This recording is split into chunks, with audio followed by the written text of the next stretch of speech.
Hey guys, John here with a silver update. A couple of things to go through tonight. Firstly, DaVinci J15 sent me a video on Australian property prices. You know how places like Brisbane, where I live, have gone down in some places 40%. Perth is another heavily affected area. It's something that I wasn't entirely unaware of, but what annoyed me most about this video is that it's from the same TV program, 2010. It's called Today Tonight. It's like our current affairs program, and this program in 2010, like just last year, was saying how property would be the next big thing, you know, the thing to invest in for the next 5 years or whatever.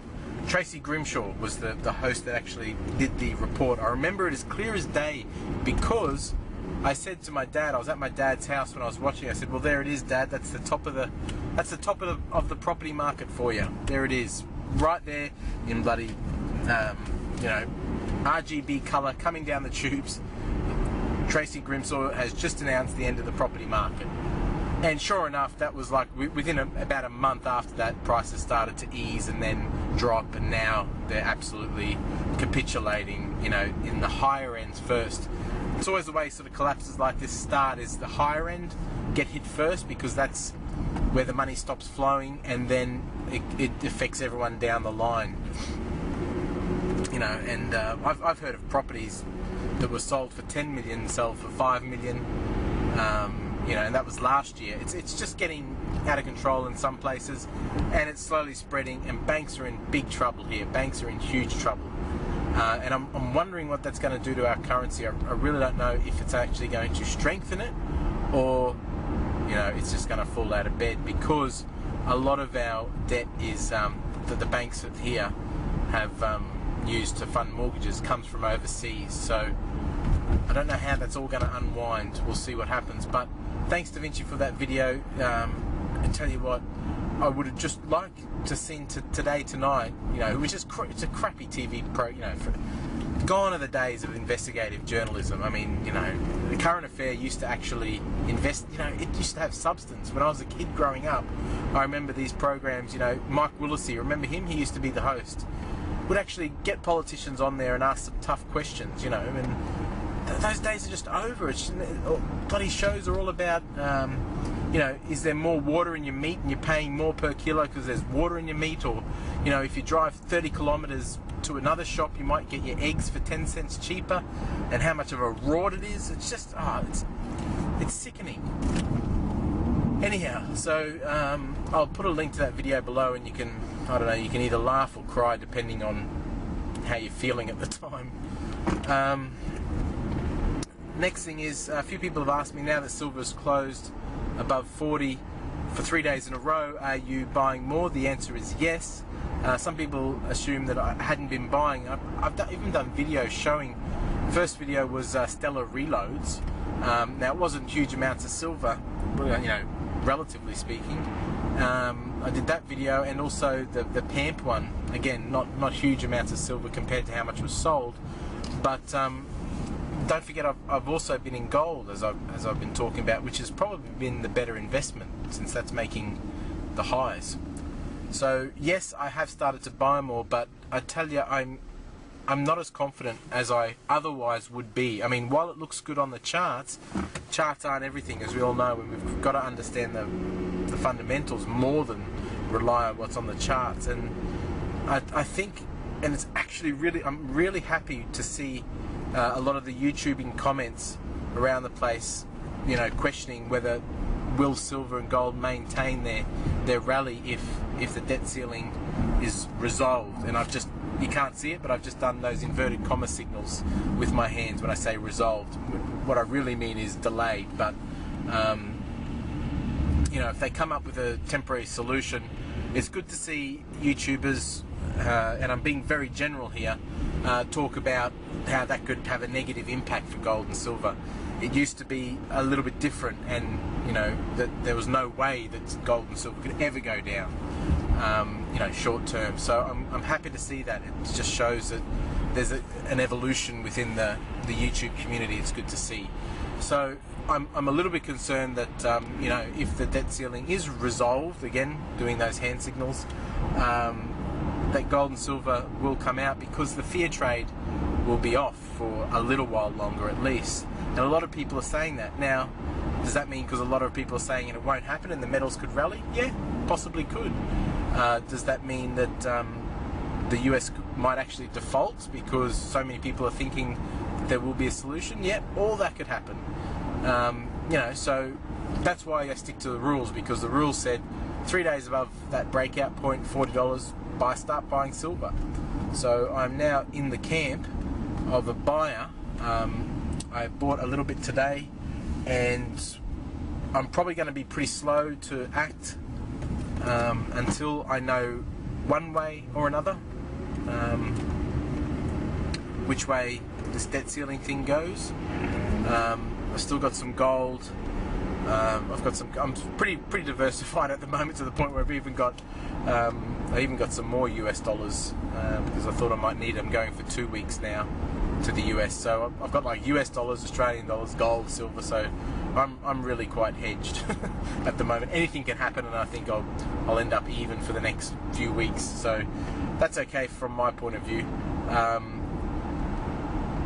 You know, because I think it's very uncertain times, and there's no reason why, if the US did default, that actually could be a temporary rally for the US dollar, because if everyone wanted to get out of this US dollar denominated assets, you know, like get out of all their stocks, for example, they might just go straight into treasuries for a very short term. You know, the thing is, during the GFC was a classic example. There was nothing fundamentally bullish about the dollar. It really wasn't. It wasn't like, you know, in fact it was the worst fundamentally, and it wasn't until 6 months after the GFC that the fundamentals started kicking in for the dollar.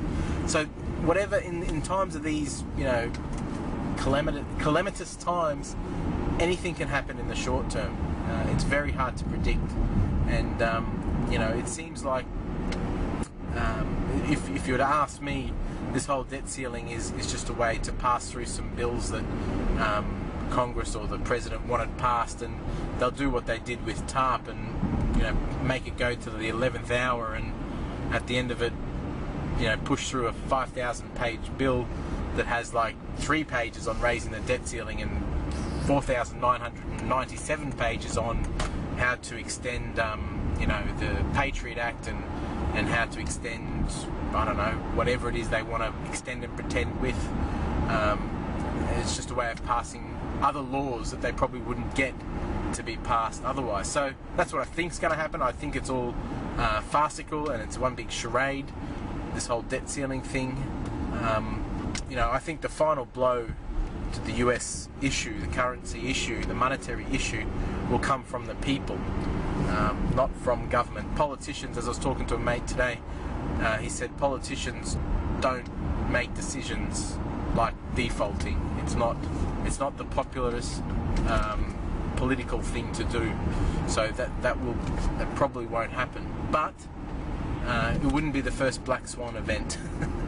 So yeah, that's it. Now there was one more thing. I'm just trying to remember what it was. Oh yes, my Jordan Belford evening last night.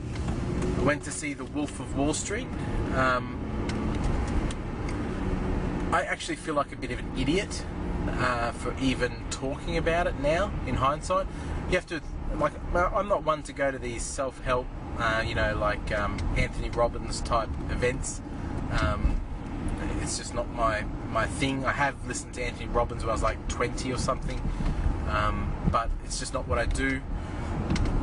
And I honestly didn't think that it was going to be something like that. I thought it was more going to be about his story and where he's at now. And I thought the place he was at right now is a lot different to the reality of the situation. When I got in there, I just saw a man who is still just trying to make as much money as he can, and damn all the rest. You know, I really had assumed from what I've read that this guy had changed his ways. Now, while what he's doing is not illegal, I tell you what, it almost is. You know, I paid an arm and a leg for these tickets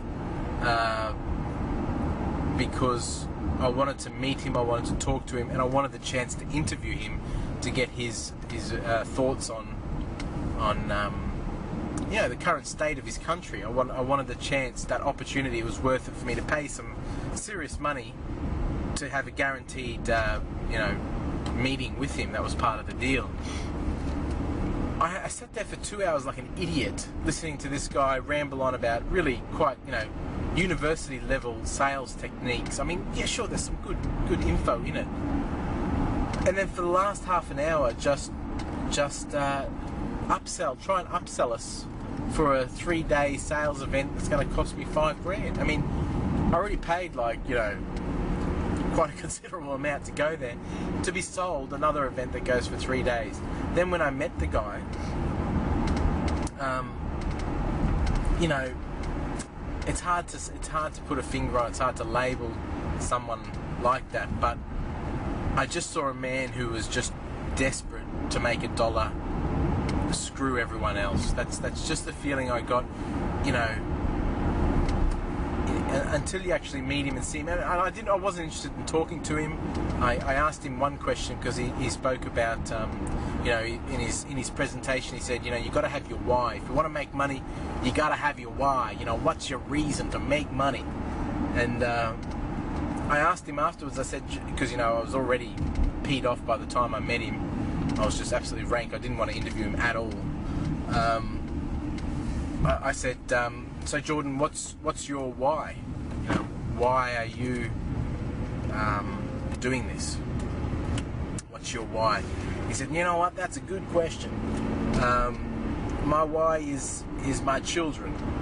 I said, well, Jordan, I make an okay living. I do okay. My children aren't going without. They have a good life. They see a lot of their daddy. They you know, they have a good life.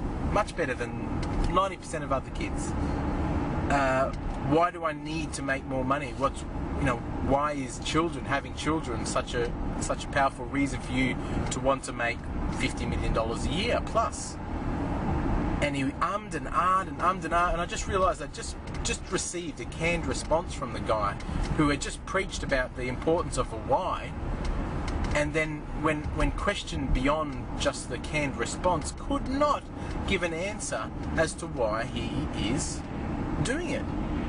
And so I filled in the blanks for him. I didn't say it to his face, but God knows I wanted just to fucking lash out at the guy, you know, and just say, I know why, because you're, yeah. And look, I don't really want to, you know, go overboard on a YouTube video, because chances are he's got all his scouts out trying to find any sort of negative information, and I don't know, probably slap a lawsuit on my ass just for talking negatively. But this is my true experience with the guy, and I stand by it. And I did not get my money's worth, for one thing, and secondly, you know, if anything, the sales pitch to get them there, get people there, was completely misguided and misleading. Now, having said that, insofar as a story, The Wolf of Wall Street, I will be going to see the movie. You know, unfortunately, he's probably going to make a couple of bucks off my ticket. But I am interested in the story, you know. Maybe I'll download the DVD, rip the DVD, and bloody get it for free from some torrent site or something. I'm not going to pay for it already. I've already paid for like 100 entries to the movies to see that with my tickets last night. But yeah, so you know, I'm interested in the story because I think the story is interesting. But as a man, I didn't see much of a man. I didn't see much of a man at all. And if that's what it means to be on $50 million a year, I don't think it does. I think there's more graceful and elegant ways of doing it. But if that's what it means, and that's all it means, then no thank you. And that's, you know, not something I'm interested in. You know,